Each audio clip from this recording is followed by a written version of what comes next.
Hey guys, coming up, got some fun dates. I'm going to be at the Columbus Funny Bone May 31st and June 1st doing 4 shows. Bringing my buddy Cy Amuze, who is hilarious. It's going to be awesome shows. Funny Bone, Columbus, Ohio. And then the Fully Loaded tour with Bert Kreischer. Me and Big J are on every date. And it's going to be fun as hell, man. Outdoors. It's just a giant party. So come check out the Fully Loaded tour. And then this fall, doing some theaters I'm excited about. Toronto. I'm coming to the Queen Elizabeth Theatre November 9th. Then Chicago, Illinois. I'm going to be at the Vic Theatre December 6th. And then Milwaukee, Wisconsin. Going to be at Turner Hall Ballroom December 7th. For all those tickets, go to dansoder.com. This guy said, man, why do you open like that? I like what? Like you just come out and you start talking. I said, because it's a series now. Yeah. So I'm literally starting off from where I left off. Yeah, what are you gonna do? A previously on? Previously on the Domino Effect. I'm just going. I start off with 10. Yeah. So I'm this age, and now, hey man, and okay, so when this happened, Domino Effect 3 out of the 4. Yeah. And I know this is putting a bit much on it, but it's probably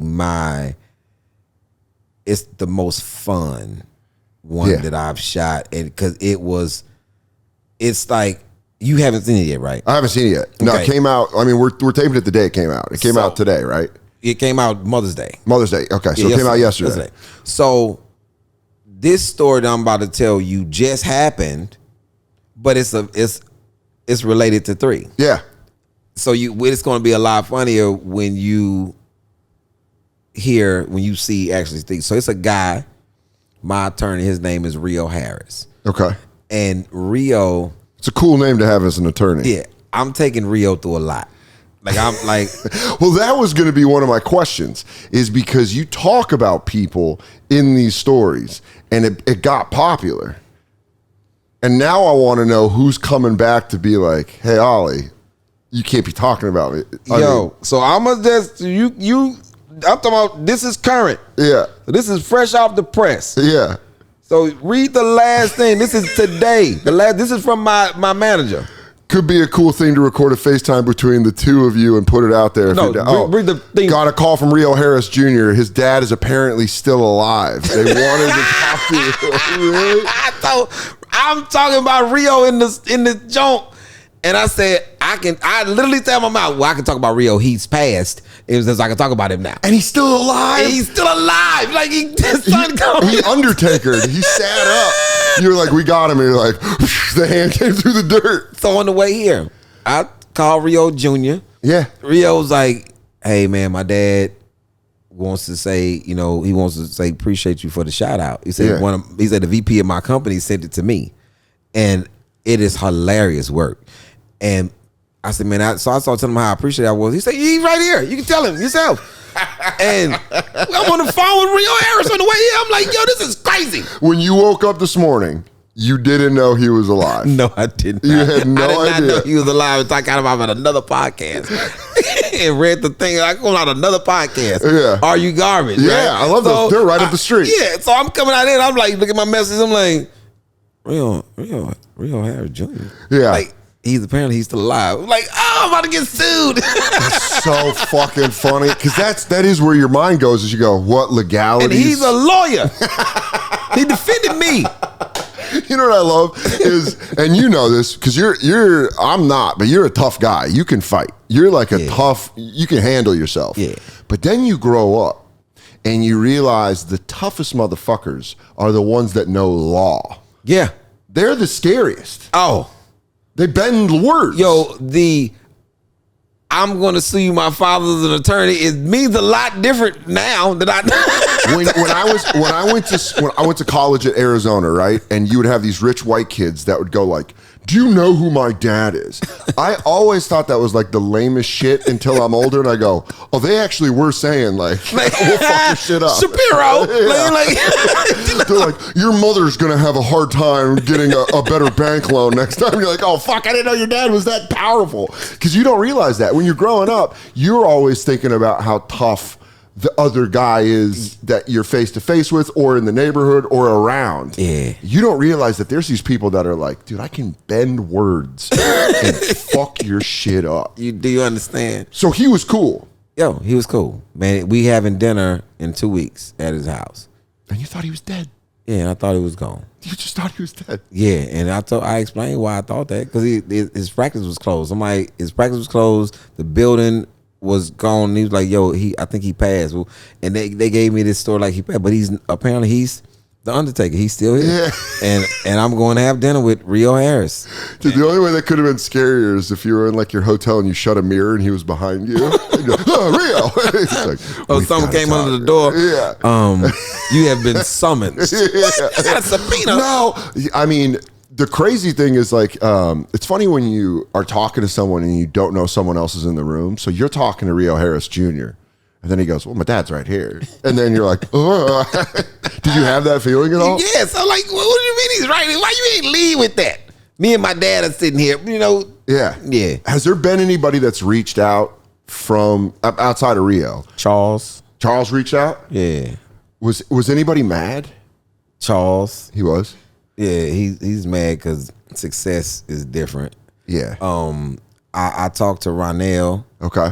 You know, I haven't seen Jeffrey, but I've seen Derek. I've seen Mike. And what's great is almost if you're watching this right now and you have not watched The Domino Effect, you're watching this on YouTube probably. Pause this.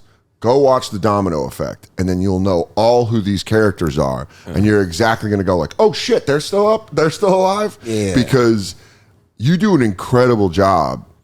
I think one-man shows for me sometimes feel too one-man show, and yours just feels like I'm listening to you at a bar tell a story, and that's probably my favorite way of listening to any story. Yeah. It's just like me and you sitting here on a couch, you telling me like, yeah, I went through this shit, and you're like, oh, fuck.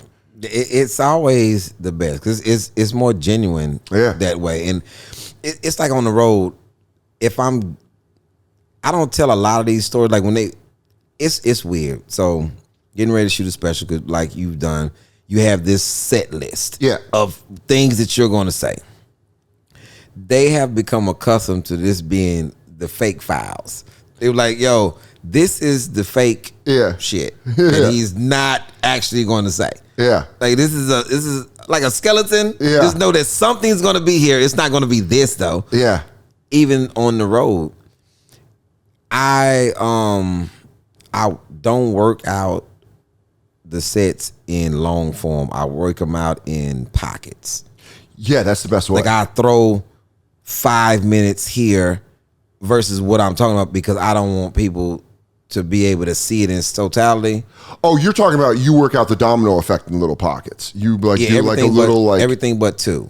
Okay, 2 you just went. And but 3 and 4 you worked out. I would say the stories here and there. And that's the best way to do it. Small. If the people who knew the domino effect 3 in its totality, were my people that was in the barbershop. Yeah. And people that was at the my boys' shop, the Reggae Bodega. If I'm in that bodega talking and you see like 2 or 3 people gathered around, I'm doing the stories. Like they like, yo, wait, I'm gonna go up the street, get something. Don't say nothing. Yeah. I'm gonna go get something to eat. Like, cause I tell stories like that. If you ever see people around me that you're working out, I'm working the story. Like I'm trying to think. White guys don't have, we need a barber shop. We need something. Because honestly, right now, I think it's just gun ranges, and that's why malls and mass places are in danger. We don't have a place to go like, you know, this fucking thing happened to me, you know? I guess a bar, but once you quit drinking, you don't go back in there. Yeah, I think, so me explaining comedy to some guy, I don't have to do this with you because you understand comedy. Yeah. So when me explaining the different levels of how a a story would be told on my end.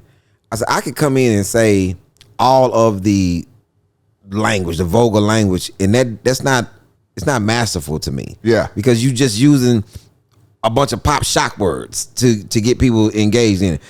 But with me, it's more of, let me tell you why at the same time that this is happening. Yeah, the jump arounds. So, well, you're giving context. Yeah, so I gotta kind of paint the picture. It's like what was the guy on Channel 8 that painted? Bob Ross. Bob Ross. It's like Bob Ross. Dude, I love that comparison. Bob Ross is like, yo, it's just green. Yeah. And okay, shitty Bob Ross. It's a tree, lake, fucking seagull. Not telling you why. I give it. And then it's there. Yeah. It's like, yo, this is beautiful. But it's like he just splashed something and then he left it and he came back to it. No context. Just like, there you go. And how you gonna learn watching Bob Ross? He's still you're not. Yeah. Like how? Yeah. What? If he didn't tell you what he was doing, that show would have sucked so bad. You would have just been like, this boring afroed white dude stinks at painting, and I don't want to watch it anymore.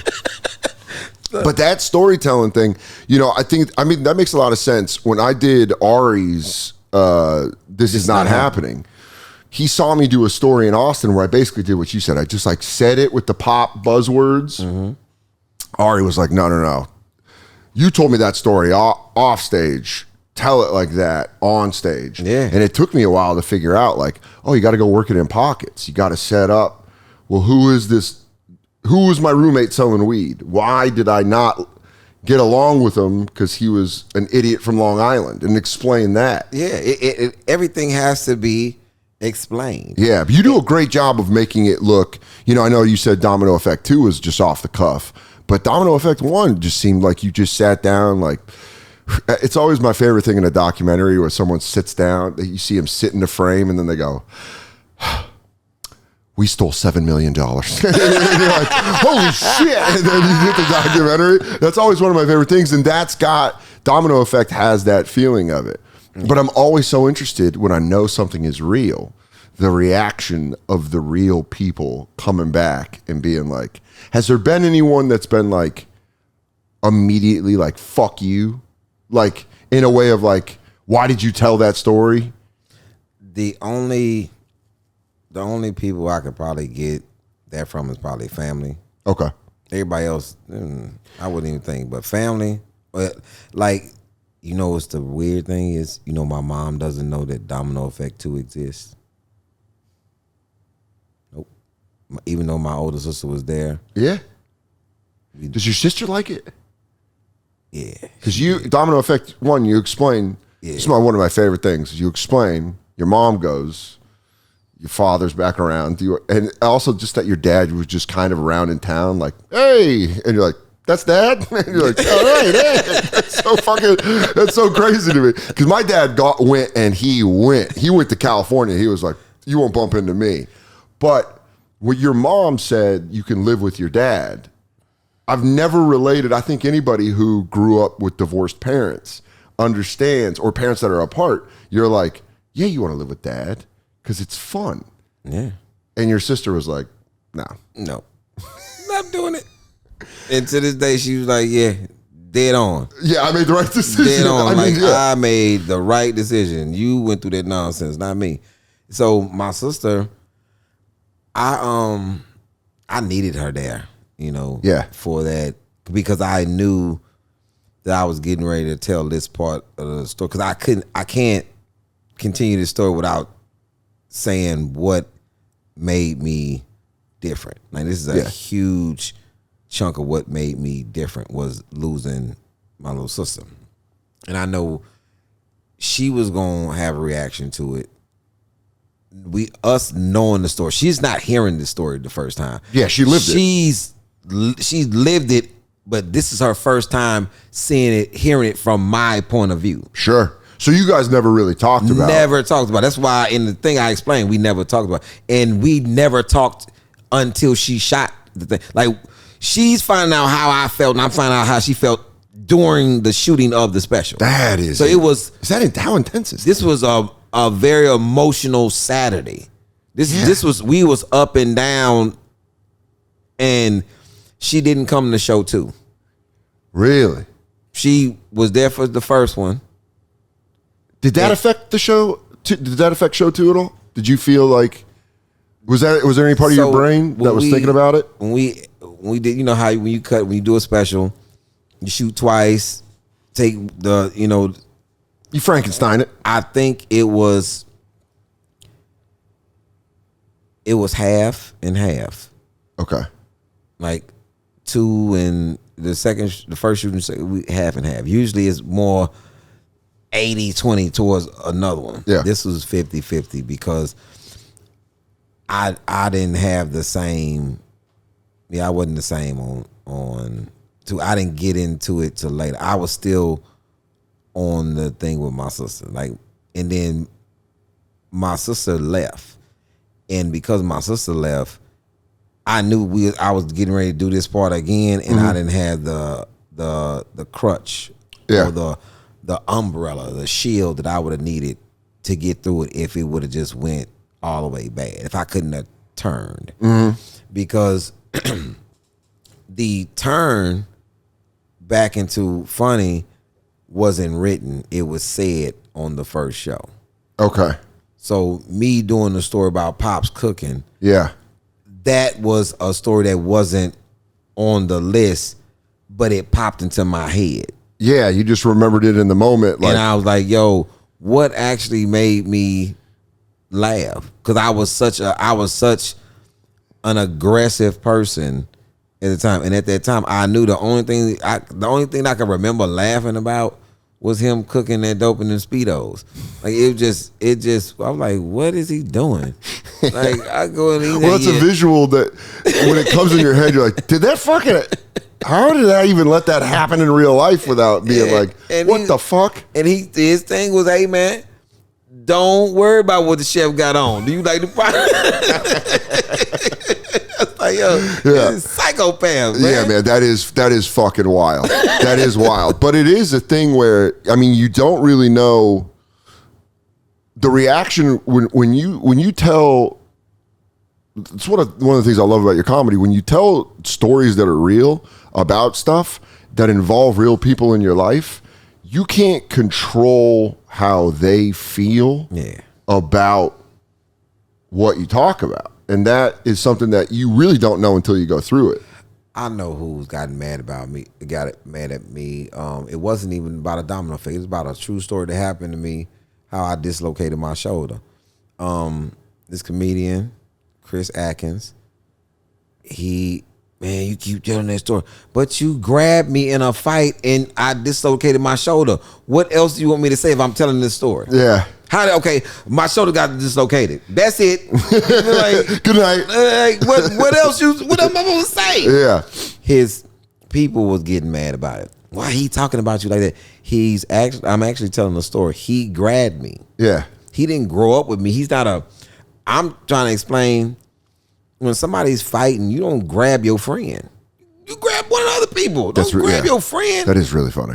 Yo, but he grabbed my shoulder and I just felt my everything came out. I'm like, yo, this is crazy. Why can't I punch with this arm no more? Like, you got that noodle arm? Noodle arm. Yeah. And it's like, and so Chris got mad, but when it comes to, like, it's stories that I don't tell because I know it's touches. Just like with my mom, she doesn't know about domino effect too because I know she can't handle it.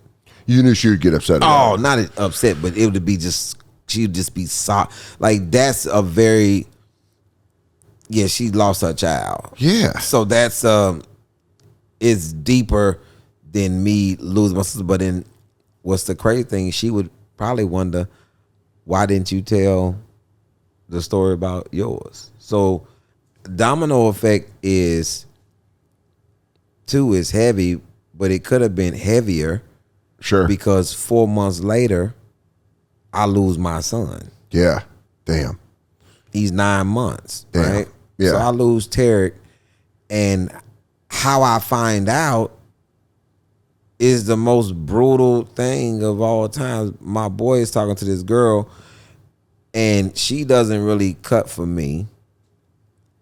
And she says out her face, "That's why your son dead." So you gotta understand, this is my first time hearing this. You didn't even know. I had no earthly idea.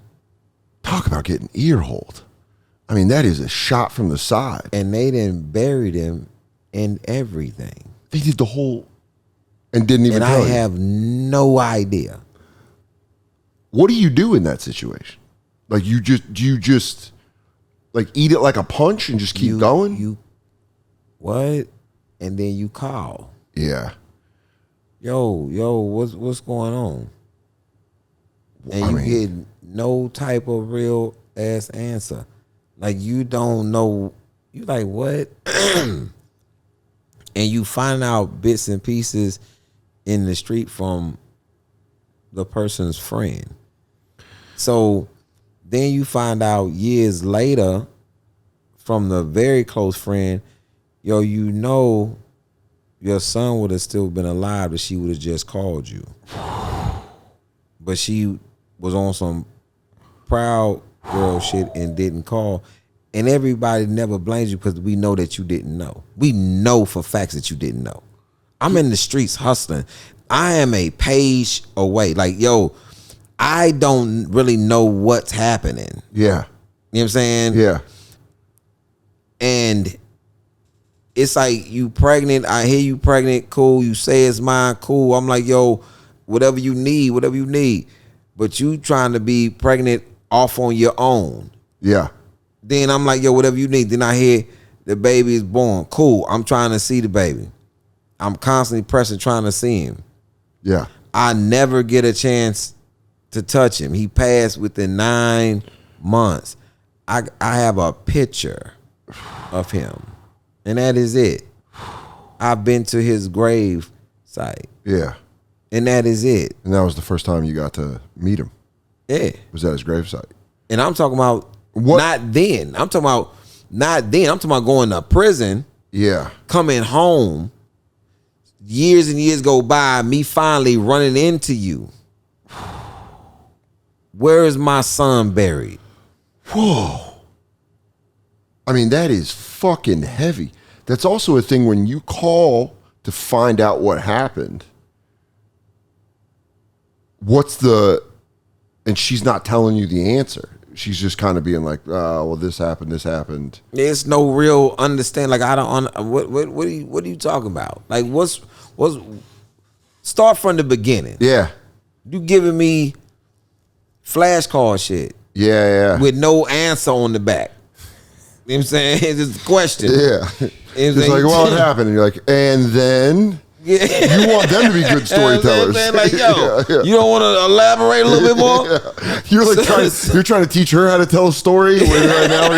I need the context. I need damn. So it's like, you can hide behind the excuse of you so angry and you were so hurt behind your sister and you were such a monster. Everybody just kind of stayed away from you. You can hide behind that. Sure. And I can understand that. But I can't understand at the same time.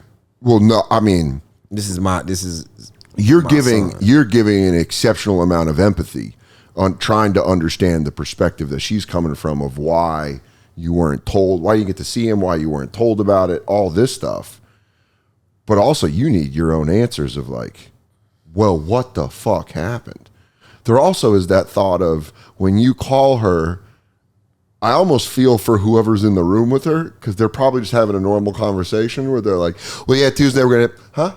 He's like, I'm getting a call. And you're like, all right, well, I should probably go. Like, you want to excuse yourself. And when you're the third party in that situation, you're like, fuck. Yeah, all right, I'm going to let you talk about that because that is massively heavy. Yeah, and I'm a kid.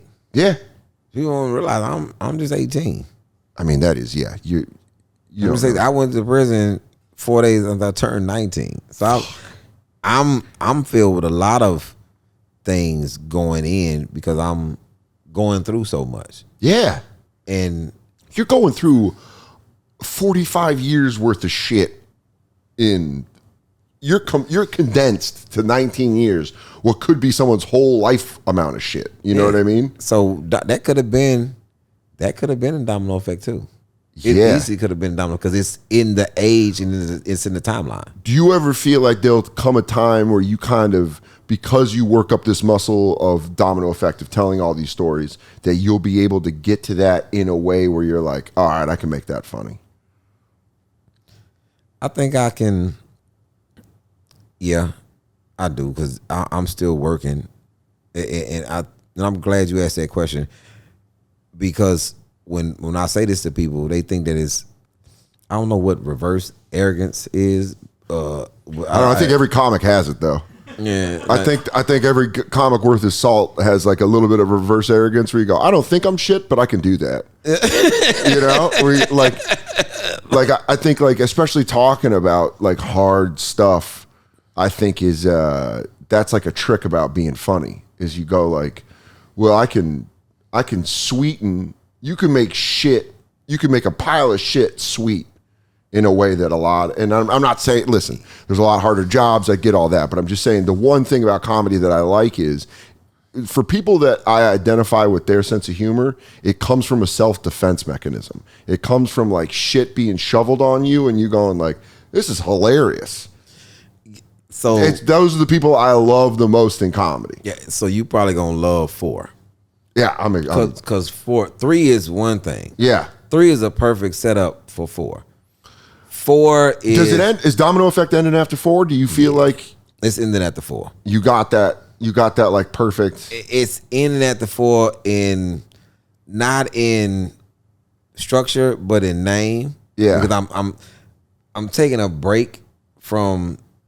Okay, so that's the series. I'm taking a break from doing a series of specials. Yeah, I know that, and that sounds very fucking arrogant. But it's one long story, and to do it correctly, you have to break it up. You have to break it up because sometimes when you don't, it trails into other stuff, and you're kind of like, well, I wish I would have just.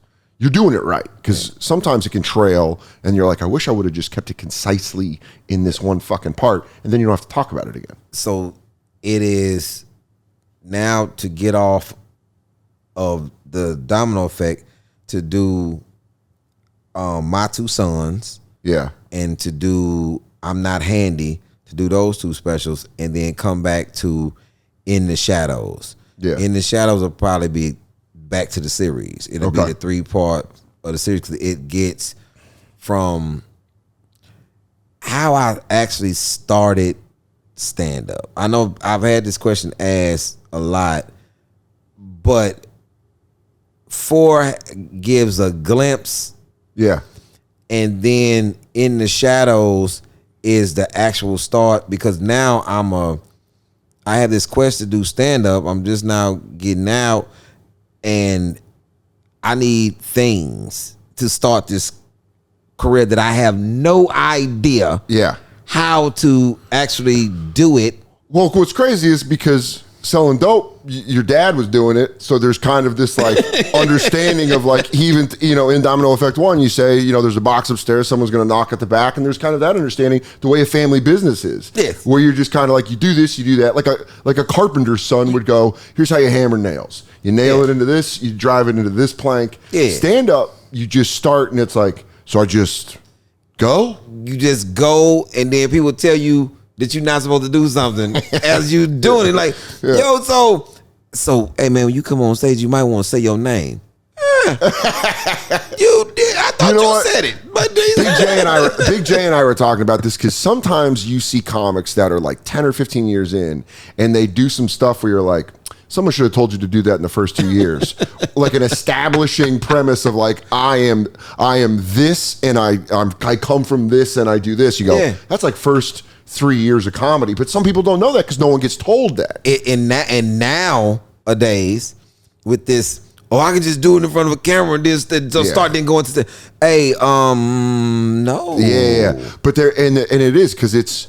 I mean, in a way, I don't want to call you the Bernard Hopkins of comedy, but the way that Bernard Hopkins started boxing in prison and came out and is arguably the greatest middleweight of all time, you could say like, well, how the fuck does he's like, oh, I'm good at this boxing in prison. I'll just go do this out there. And that's how a lot of people are like, you know, you listen to Bill Burr, you listen to a lot of people go like, I was funny on this construction site, and they're like, you should go try it. And you're like, oh shit, all right.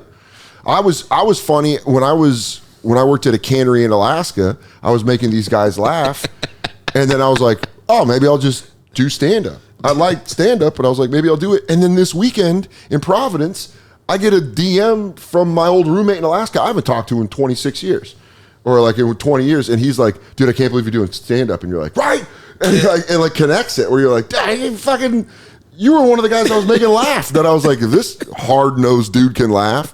But yeah, that is an interesting thing because the greatest thing of all times is all comics went back to when they first. You just did a sketch. This is the moment. Yeah. This is the movie of cannery. Yeah. Alaska. I mean, just being the funny guy. Then it switches to prison. Yeah. Prison. This episode is sponsored by BetterHelp. Listen, this thing I'm holding, a cell phone, causes a lot of stress and anxiety on top of already being a human being living life. It's good to talk to somebody. I've been in therapy for about 13 years now, and it really, really helps.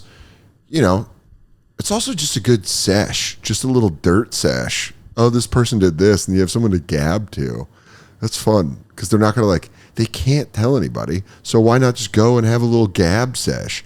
But also it does help you sort out your emotions and is incredibly beneficial. Try some therapy. If you're thinking about getting into therapy, give BetterHelp a try. It's online. It's entirely online, designed to be convenient, flexible, and suited to your schedule. Because that's the hardest part of therapy is finding out when you're going to do it, who you're going to talk to. BetterHelp leads you right there. Just fill out a brief questionnaire to get matched with a licensed therapist, and then you can switch therapists at any time for no additional cost. That's the hardest part of therapy, is finding someone that can help you out. Myrtle's going through it. We're going to try to find her a therapist, a dog therapist on BetterHelp. Don't eat your butt on the couch. See? Now she's freaking out. Do you want to say something? Okay, bye. Right to her kennel. Give BetterHelp a try. She needs it. Get it off your chest, Myrtle, with BetterHelp. Visit BetterHelp.com/Soder today. Get 10% off your first month. That's BetterHelp, HELP.com/Soder. I don't know if you're a hypochondriac like me and you're always worried that something is wrong. It's a fun part of living, and some of us are like that. Well, enter Zocdoc, a place where you can find and book doctors who will make you feel comfortable and actually listen to you. I'm telling you, Zocdoc is a place where sometimes you want to just feel better about your health. You want to feel better that your life is going all right, or sometimes you just want to get something taken care of and you don't want to bring it up to anybody. Enter Zocdoc, the place where you can find and book tens of thousands of top-tier doctors, all with verified patient reviews. So don't settle. Go for the best and find the right doctor for you with Zocdoc. You've got more options than you know. Back when it comes to your health, there is no compromise. So don't go back to that one doctor who uses your appointment to catch up on the latest headlines.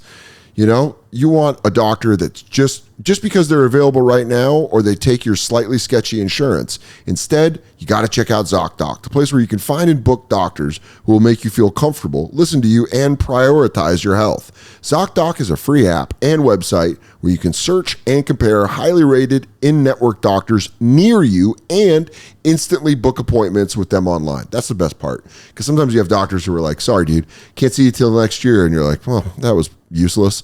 Once you find a doc you want, you can book them immediately. No more waiting awkwardly on hold with the receptionist. And these docs all have verified reviews from actual real patients.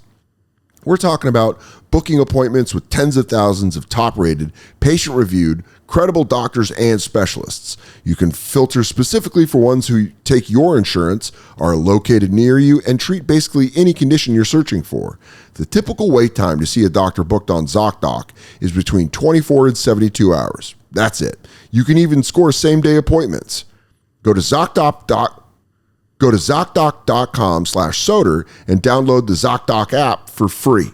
Then find and book a top-rated doctor today. That's ZocDoc.com/Soder. Zocdoc.com/Soder. Zocdoc.com/Soder. I can give you 3 guys on a construction site that are funnier than any comic working. And I know he's right. Yeah. And I know he's right because they just don't go into it. They're just like, I don't know, man. I got a fucking union card. I'm going to hang doors. I disagree. Really? I disagree. Because I've, let me tell you why. Give you why I disagree. Okay. So let's take those 3 guys. Yeah. And we take those 3 guys off the construction site. Sure. And put them in a comedy club where nobody knows them. Sure. That shit You're saying gets the context real fast. Because I used to do this thing. Because I hate the fact that anybody think that they can do what we do.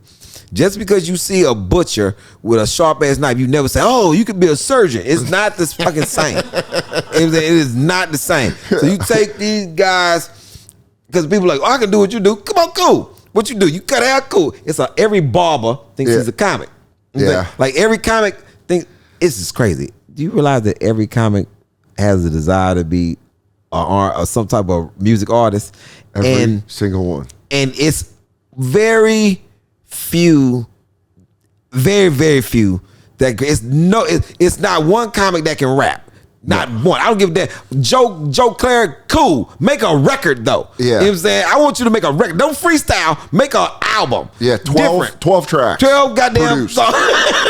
And make them all good. That shit is different. That shit is difficult. So it's just it's a whole thing. Shaq, I remember Shaq, you playing basketball and you tried it. Do you want me to pass? No. What do you want me to do? Slam. What's up, Doc? Can we rock? Dion did a whole... Say, man, Dion was horrible. Yeah. I can't wait to go and see Dion somewhere. I'm like, yo, you are horrible. I'm talking about... Well, you know, his son just put out a song. Man, yo, Dion just put out a song. It's probably horrible, too. Yeah, it's probably worse than his father's song. I'm from Colorado. I'm a Bucks fan. It's not good. Yo, you know what people thought they could do it? I'm going to say this. I'm going to put it on record. Eddie Murphy's Party All the Time was not good, people. I don't give a damn that Rick James was in it. It was horrible. The only reason it was palpable, the only reason it was playable was because Rick James produced it. Rick James put this bed under it, and then Eddie Murphy he was told what to do, but... He was the worst. It's the worst record of all times. And he was so good at comedy. that they were like, yes, this is great. My girl wants to party. And you're like, no. And then he tried to hit a note. Party on. I hate you right now with that man. That was too many yes men. That's a circle. When you actually go and make it, you do that Eddie Murphy shit, fire all your friends. Fire that you didn't have one friend that went, what the fuck are you doing? Like, you want to kill karaoke? Great. Fire your friends. More famous people need to fire their friends. Man, they do, because it has been, whoever told Shaq, Shaq don't realize that he still owe me $1,000. I say this all the time. Shaquille O'Neal owes me $1,000. Robert Young's barbershop. He's coming in there. His daughter was 8. She was taller than me then. It was crazy. He comes down. Ali, I bet you don't like all the songs on my album. I said, I bet I'm not. What year is this? This is the first album. Wait, so this is when he put out... Yes. What's up, Doc? Can we rock? With the Fooshnickens. Yeah. Now, I say the Fooshnickens song was... The Fooshnickens was good. You were not. Yeah. So, I buy the album. He said, you buy it, and I'm telling you, you don't like everything, I'll give you $1,000. Yo, I bought it. Yeah. And I came back in that barbershop. I say, Robert Young, tell Shaquille O'Neal that he owes me $1,000. All of a sudden, he's never in the barbershop again. Never came back. Yo, and then I saw him in L.A. with Robert Powell. He was in the thing, and we eating, and I brought him like, yo, you owe me $1,000. And he's like, Ali, going with the bullshit. You like it. There smoking hookahs. I don't give a damn about that. You owe me $1,000. I love that. He's like, you didn't listen to the whole thing. He's trying to find his way out of it. No, track 11 through 13 you loved. Hey, man, I didn't love it. It's like, it was terrible. No, man, that whole album was terrible. But that's the confidence. You understand? That's the confidence of not having friends being honest around you. When you're betting $1,000 that someone's going to like it, when your friend can go, I don't like it. Man, I'm telling you, I used to do with records. Ran a record pool. I would A&R records, and these guys would bring their songs in. Mm-hmm. They got like 7, 8 people in the room. They playing their song, and everybody, and this is me. And they like, and they rapping certain parts. I don't give a damn about none of this. Fucking song was horrible. Yeah, like they're trying to make eye contact with you. Yeah, to like drive and I'm making eye contact. I'm like, yo, do y'all do know? I'm finna tell y'all the truth, right? Yo, this is, man, comics used to hate when I would come. Don't ask me after your set. Yeah, and it didn't come up from me. Taping Comic View, Bruce. It is Bruce, Arnez J, everybody from Atlanta that's big at the time was in this room. We're getting ready to tape BT. Guy goes out, and Jamario, I never forget this, because Jamario, whole thing was he would talk about himself in third person, talking about Jamario ain't seen a damn thing. Yeah. And that was his thing, right? So now, this guy's on stage, and everybody has to walk back in the same room after you finish. And he's out there, and he's taking it to the face. And Bruce says, don't nobody lie to him. Yeah. Because he's going to come in and ask, hey, man, how I do? Yeah. He said, don't nobody lie to him. Lavelle Crawford is in the room. The guy walks in and said, hey, man, how I do? And it is totally silent. Lavelle turns his back. I look off, and then you hear goddamn Jamario say, Jamario ain't saying a damn thing. Boy, I hollered. I said, man, it's one of these things that I know that people are waiting back there. So I'm gonna, don't ask me if you don't want the truth. Yeah. Because I don't really sit down and watch bad comedy. I'm not gonna do it. I'd rather go hang in the green room. Even if you one of my friends, you go on that stage, you doing a bunch of bullshit, dated shit that I don't think that's advancing the game, I'm gonna just be in the green room. You come in there, I'm in there eating chips and shit and crackers and drinking your drink. Hey man, what's up, Lee? Like, what's up, baby? I'm gonna speak to you on that level. I can't tell you how opposite it is, the phoniness of white comics, that we just zero in on one thing we like. It's very congressional. I love that thing about how you said your house was on fire, and then we just keep moving. You know how like congressmen shake hands when they go to like diners? That's what every white comic is like, where they're like, oh, I loved the fact that you brought up your mom. That's why there's so much shitty comedy out there, is because white comics, we need to start policing ourselves. I'm going to start doing it. But then here's the thing. Then everyone turns and goes like, Soder's a fucking hater. And you go, no, I'm not. I'm just being honest with you. I didn't like any of it. If you do that. This is how I do it. So if you... Yeah, I need techniques on how to slip the jab, on how to slip out of it. So if I don't like your stand-up, I won't watch it. So I have no opinion. Oh, man, I was in here fucking around. That's great. That is great. I got caught up talking and shit. You can't be a witness because you didn't see anything. I don't know. I was over here. You know they got mozzarella sticks in the green room? If I watched and it's a bunch there, and I say if it's nothing there. Yeah. I say this, man, you have a lot of undeveloped stuff that you need to work on. Now, I say it like that very nice, meaning that shit was horrible. I didn't like that shit is so undeveloped. That shit is rare. There's none of that is cooked. That shit is rare. It's that's off the bone. Jesus. That thing's still mooing. What the fuck is wrong with you? Yeah. But if I like that. I'm gonna start, dude. I'm gonna be so honest. Get ready. Ask me about your set. I don't know. I was a lot of undeveloped stuff. Ooh. If it's stuff that I like, say if you had something that you doing and I watch it, and the thing I'm thinking like, shit, he left a lot of meat on the bone. Yeah. And that's what I'm going to tell you. Hey, man, you left a lot of meat on the bone. Man, you got this part. That's something that I liked. Yeah. And I'm going to tell you in detail what, not trying to write it for you, but giving you other, hey, man, what about this lane? What about this? That's a way of being honest that's also constructive, where you just go like, oh, this is an interesting premise. But if I always want to wear my pajamas outside. Not because I'm a bum, but because of the comfort level. I just want to be comfortable all the time. And guys tend to think looking sharp means starchy Oxfords and stiff chinos rather than effortless comfort. But it's possible to have it both ways. Mack Weldon makes timeless apparel with modern performance fabrics for guys who want to look and feel sharp without sacrificing comfort. I ordered some Mack Weldon, was like, here's some shirts, and I'm loving them. At first I was like, oh, this isn't just loungewear. I can actually wear this out of the house to walk Myrtle and not look like I'm going through it. That's always the thing when you wear comfortable clothes outside. They're like, hey, bud, do you need to talk? But Mack Weldon, you're looking sharp. They're kind of like, oh, you're walking your dog and then going somewhere cool. Some guys want to look good without calling attention to themselves. This guy. Mack Weldon apparel gives you understated good looks for understated confidence. Not flashy, just classic, always in style, and made from the world's most comfortable performance material. Mack Weldon clothes are designed to fit your style and the demands of modern life. Breathable underwear that keeps you cool, dry, and comfy all day. Crazy comfortable but elevated sweatpants. Got some of those. An upgraded classic polo with we're going to skip that. An ultra soft microbial. Yeah, we'll try that again. An ultra soft dude, I feel like Floyd Mayweather. An ultra soft antimicrobial tea for when you need it. What is that?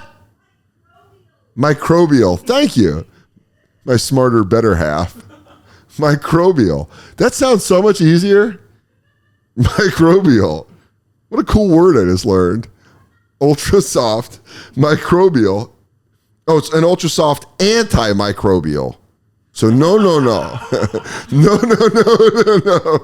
microbial tea for when you need to stay fresh longer. Get timeless looks with modern comfort from Mack Weldon. Go to mackweldon.com and get 20% off your first order with promo code DAN. That's MACKWELDON.com, promo code DAN. Let's get back to the show. If I hit you with the, man, what? I can get past, if I tell you I can't get past something, and like that mean that shit was hard bow. You hurt me with that. You hurt me with that stupid joke. Say, man, did you say, yo, man, it's something about, if I judge you on your trailer. Okay. Your trailer is, if your trailer is trash, I'm not gonna watch the rest of that shit. Oh, I'm not doing it. Dude, they sent me the first cut I got from Son of a Gary on HBO. HBO did the trailer, and they sent it to me, and I was like, what the fuck is this? They tried to make it look like I was zany and like, woo, like all the noises I made, they put it together, and I was like, this is fucking wild. Who's just saying yes to this? But there are a lot of people that are just like, I don't want to do the work. I'll just put out. But you're right. A trailer can sync how I feel about a special.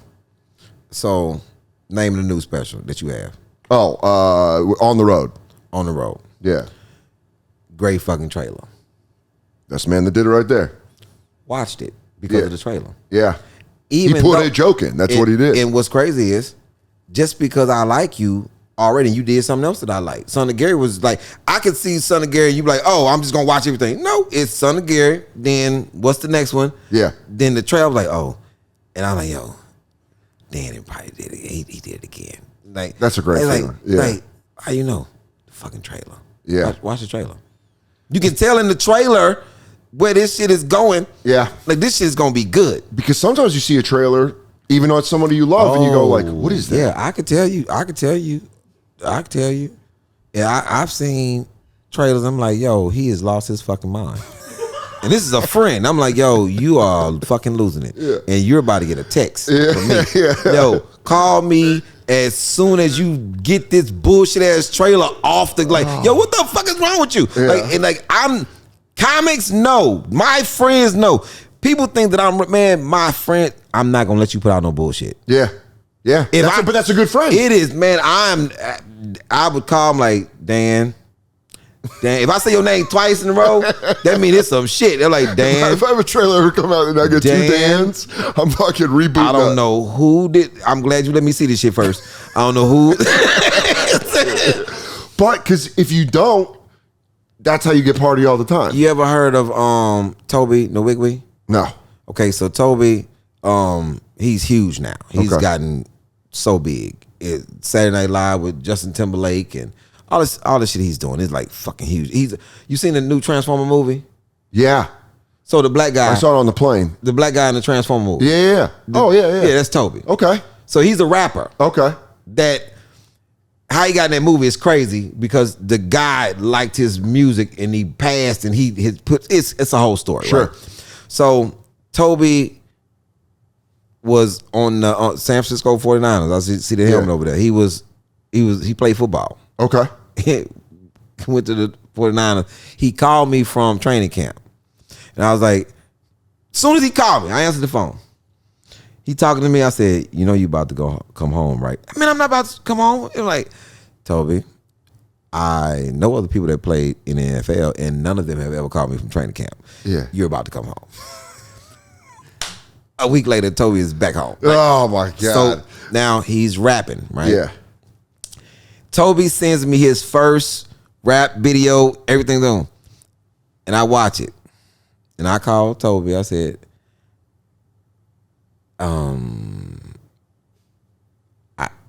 I've wasted minutes of my life. Like, Toby, no. We're just gonna say no, Toby. Because if I just go into all the shit that's wrong with this, I just want to let you know all of it's horrible. Yeah, I'm gonna keep it green light, red light. Red light. Like, that's a red light. All of this. But that's what you need. He got rid of it. Came back. He is fucking huge. Yeah. With good songs. Because he's huge. You know why? Is because it throughout time, and even if you watch that documentary about Dre and why can't I think of the business partner that the white guy with the glasses, not David Geffen, but the other guy, the record guy. Ruben? No, he was the guy that did Beats by Dre with Dre. It's the documentary, The Defiant Ones, is about him. Yeah, I forget that dude's name. That's crazy. Is he Asian? Jimmy Levine. Okay. But Jimmy Levine, you see, whether it's like Fleetwood Mac, whether it's like No Doubt, Eminem, any of these people that he directly had a thing, No Doubt is what I'm specifically thinking about. They would give him something and he'd go, no, this is garbage. Bring me something back. And then they'd bring him something back and he'd be like, you're getting closer. But that's the whole process. Sometimes you got to cut shit down and rebuild it again to make it better. You can't just have this thing of like, oh, I want to do this thing, I'm great at it. I don't trust my fan base like that. Yeah. I don't. Because this is why. Because it's somebody who can like me and somebody who I'm totally so far better than and so different than, and so like I think that they shit is trash, but I see you at their comedy show as well. It's something about me going to see Run DMC and the Beastie Boys that's not going to allow me to go see goddamn. I wasn't going to see Coolio at the same time. Yeah, because you're like no, doesn't cross over. No, doesn't. Yeah. I'm not going to see PM Dawn. Yeah, I love Queens of the Stone Age rock band. I can't go see Imagine Dragons because I'm just like I just can't do it. I can't fake it for them. I'm not doing it. Yeah. And that's what it is. You just have to be honest and be like, I like this and I don't like this. But oh man, I'm so inspired to criticize people I know now. In a constructive way, though. Yeah, in a constructive way. If you're talking to me, this is what makes you excellent to me. Because one, you're not talking dated. Yeah. And it's not in this an experience. I'm over comics talking like it's fucking 1990. Yeah. Like anytime a comic starts talking about they broke and pussy and like now you gotta talk up under you know how irresponsible I sound talking about I'm broke but I'm walking on stage with $1,500 shoes on. You sound fucking stupid. You know what it reminds me of? One time I worked, and this was before I could bring my own openers or whatever, but I had a guy that the club booked, and the whole set he's talking about his 4-year-old. My 4-year-old does this, my 4-year-old does this. probably by Friday night in between shows, I was like, 4-year-old man, like that's got to be crazy you going on the road this much. He goes, oh, he's like 26. And I was like, then what the fuck are you talking about? Why don't you talk about having a grown son? You're talking about having a 4-year-old boy. Now it doesn't even, well, no wonder those jokes stink. Yeah, because it's no, man, wow. So I take offense to that. Yeah. It's like as the craft, I take offense. Like as soon as I hear like people talking about this is the worst thing. You're like, man, I don't even have no son. Yeah, I've seen that as well. Oh. But this would have been offensive to me. I'm like, yo, so you've been watching me, right? So Hassan was born, and then his finger got caught on the treadmill. He's been watching porn at 9, like 6. He did like you see how I keep developing shit that he's done. He's 13 now. Yeah. And when I tell a story about him being 13, I go back to a story when he was 11. Yeah. Because it correlates to the story of why he's saying it's at 13. But there's no reason why you can't touch on it and go, my son's 13 when he was 11, and then now it's all concurrent, and now it all makes sense, and you're also connected to it. But when you able to tell a story, yeah, because I stop him like, okay, so let me tell you why he's saying this. When Hassan was 11, yeah.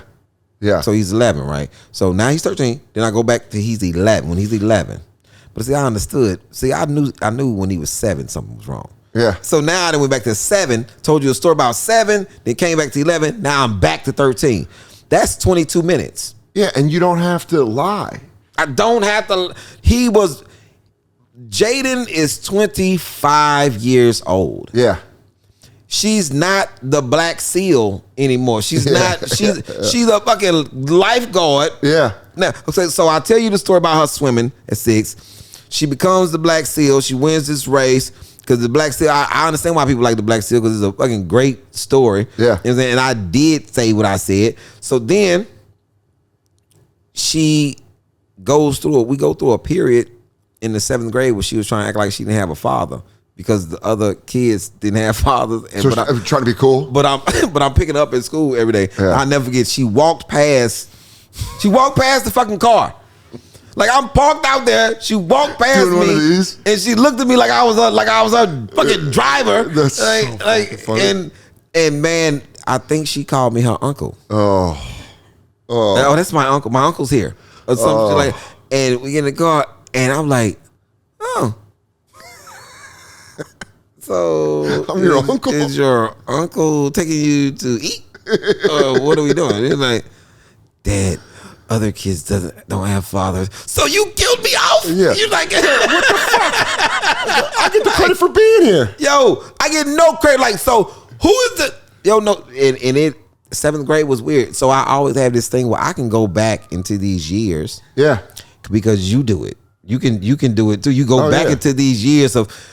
And it's like you remember what it was like being that at that time. Yeah, I mean, on the latest On the Road, I talked about my mom dating my dad's ex-best friend, and he would make me go watch him swim. And I remember what that was like, being like, I want to fight this guy, but he's so good at swimming, I got to give him his praise. This guy's amazing. This guy the crazy thing. Yeah. My mom dates my dad's old friend Walter. Yeah, Walter's very abusive to us. So I in my 2 sons, I'd say I'm talking about abuse. Sure. And why I'm not like that, and how me and my sons are, and I actually got a little spinoff in there with somebody else. But Walter was mad at me after I let my dad in, because it was a situation, and my dad came over, and my dad whooped the shit out of Walter because Walter had spanked me, and I was like, I thought that shit was excessive. Yeah, I really did, and I told my dad, and my dad came over like he really didn't, and I think he was mad. It was a bunch of shit going on with Walter. Yeah, And I always talk about how sometimes people have cool ass stepfather, because I'm a cool ass stepdad. Yeah. I had a cool one first. Nick, my first one was cool shit. And then it's people who have fucking horrible ones. I would have rather gone bad than good, but I went good than bad. Yeah. I had a good one, and then he left, and I was like, all right. But then I thought foolishly, well, the next one and he was my godfather, my dad's ex-best friend. I was like, well, this is kind of, and then it just sucked, and you're like. So I had horrible, then I had good. Yeah. Like my daughter, I always love her so much. That's my daughter. Yeah. My sister's father, Ron. Yeah. Ron is fucking cool. And I remember when my mom and Ron split, like after 20 years, they split, right? Yeah. So my mom was looking for a place to live after living for years in this townhouse. So I gave her my old house. Sure. And, I come by, I got keys to the house, So I go to Tampa, hang out in Tampa, do shows. Stepdad comes, old stepdad comes. Yeah, Ron shows up. Yeah, Ron shows up, kick it, hang out, boop, boop. And he said, man, how your mom doing? And they've been apart for maybe 5-10 years at this point, somewhere up in there. And I said, oh man, you should call her. So then that happens. Month later, I come by the house, and the fucking door is locked, like from the inside. Yeah. And I call my mom, like, yo, what's up? You okay? She's like, yeah, I'm fine. I'm like, okay. I'm coming over the house. Oh no, I'm busy. So I park down the street. I want to see what's going on. Yeah. My mom. Yeah. I walk down the street. Yeah, do a little stakeout. Yeah, a little stakeout. You know? And then I come out. I'm watching. And then Ron comes out to this rental car. I see it's a rental car. It's not my mom's car. I see it's a rental car. Yeah. So Ron is in town from Tampa, right? So I'm acting like I don't know nothing. And I would just keep trying to throw it out there. I was like, yo, you was busy the other day, right? And my mom was like, yeah, I was at a little company over there. Like, yeah. How was she? And he's like, oh, she was fine. I was like, oh, my mama was bullshit. You fight and you want to go, I saw the whole thing. So then 3 months go by. Yeah. Still ain't said nothing. Then my mom calls me. Hey. I'm like, hey. Yeah. What's up? She's like, no, I was just, wanted to run something by you because I know this is your house. I'm like, yeah. She's like, what would you think? How would you feel? That's the most mom question in the world. Moms love to start, how would you feel? Yeah, how would you feel if Ron came and stayed here? And I was like, probably the same way I felt when I saw him tipping out the house when you had company and said it was a she.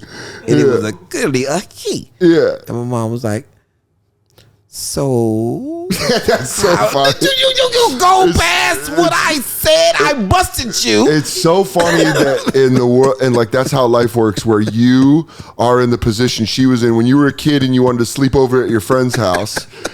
She's still like, so it's good? We're good? She's just looking for that green light. She's like, so it's okay. So it's okay. So you caught us. That aside. But is that all right? My mom. Dude, I love that. Check out Domino Effect 3 out on YouTube. Check out Domino Effect 1 and 2, and then watch 3. And Father's Day, watch 4. Watch Father's Day. Dude, you are. I just got to throw it out there. I love that you put it out on Father's Day. That's brilliant. Mother's Day is 3, Father's Day is 4, so it'll be out in June. Yeah. One of the best working stand-up comedians, one of the funniest human beings on the planet, Ali Siddiq, is on a different level than 90% of the people that are doing this. It's a natural skill that he has, and it's fun to watch. You're one of the very few comedians I watch when I'm on the road and I want to be cheered up or want to be just watch good comedy.